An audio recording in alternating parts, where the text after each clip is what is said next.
যাদের Honor ২০০ ফোনে SMS এর সমস্যা বা কলের সমস্যা মানে অনেক সময় দেখা গেছে এসএমএস আসে না বা কল আসে না। মানে সমস্যা হয় যেমন আমি দেখাচ্ছি এরকম যে অনেক কলগুলাই ব্লক লিস্টে চলে আসে বা এসএমএস গুলো এরকম ব্লক লিস্টে চলে আসে।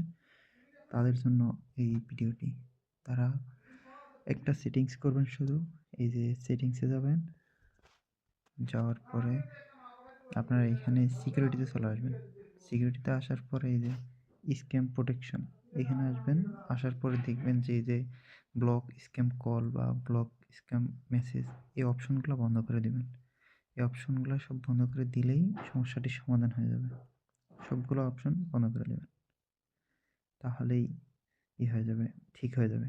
আর হচ্ছে এতে আপনার কোনো সমস্যা হবে না। মানে ভয় পেতে পারেন যে আমার ফোন কি তাহলে হ্যাক হয়ে যাবে বা কিছু। ওইগুলা কিছু হবে না। ওইটার কোনো ভয় নেই।